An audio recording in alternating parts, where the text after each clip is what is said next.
Charles would be delighted to have you.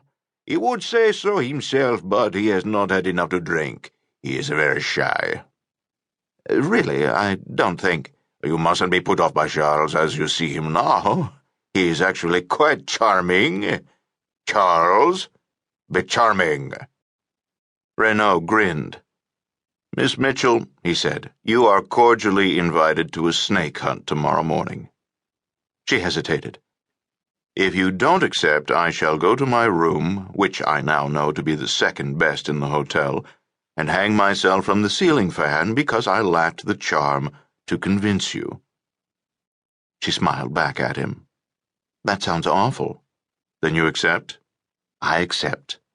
Good. But you must understand two things.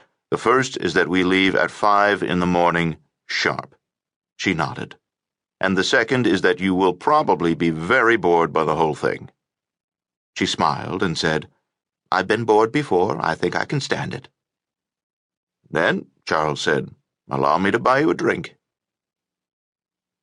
When the girl had finally gone to bed, Raynaud stayed at the bar to have a last drink with Henri. You shouldn't have done that, Raynaud said. You are disgraceful, Henri said. I didn't want her to come. Absolutely disgraceful. Are you getting too old? I have a tight schedule tomorrow. But she is very pretty, Charles. She is attractive. And besides, she's so unhappy. I think she has had bad luck with love, and now she needs to be happy. You think catching snakes will make her happy? I think, Henri said, that it will divert her. And I think that she will sleep peacefully until noon. Henri looked at him slyly. 100 pesos? 100 pesos. He took the money from his wallet and set it on the bar. I fear you have just lost a bet. We'll see, Raynaud said. He sat hunched over the wheel, concentrating on the driving. The Land Rover bounced over the muddy ruts of the jungle road as the first pale rays of dawn broke over the corozo trees along the horizon. They were huge trees, with 40-foot fronds glistening after a week of hot rains.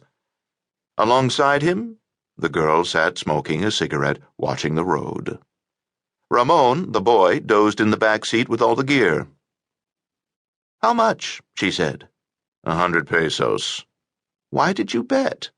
He shrugged. Why does anybody bet? He said. And now you're angry because I made you lose? No, he said. In fact, he was not. The usual girl he took hunting showed up in a cotton dress and sandals and had to go back to change. But this one had arrived in heavy twill trousers and high boots, very businesslike. And in a way he was glad for the company. Where are we going? She said. Chichen Itza, the ruins? Yes. But is it open yet? He smiled. I have a key. You seem to know your way around. I don't lose all my bets, if that's what you mean. No, she said, looking at him. I don't think you do. But when Henri was talking about you, you expected a little pot-bellied man with a pith helmet and a butterfly net. Very nearly. And instead you are dazzled by my wit and verve. How old are you? 34. How old are you? I'm not supposed to tell, she said. Yes, but then I'm not supposed to ask. 25, she said. He took the left fork at the monument turnoff.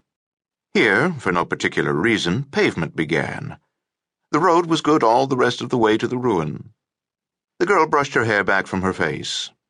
It's already getting hot, she said. Yes, it will be a good day. The natives will refuse to work. Why? Because a hot day after a rain brings the animals out. Then it should be perfect. Depending on your viewpoint, he said. She finished her cigarette and lit another from the glowing tip. He glanced over at her and she said, I'm not nervous, it's just how I wake up. They came to the edge of the ruins. The pyramids could be seen to the left, rising over the trees. Have you ever been bitten? She said. Yes. Often? More often than I wanted to be. Are you married? She said. No. Why not? He did not answer. They parked by the gates in front of the sign, glistening damp, INAH, Departamento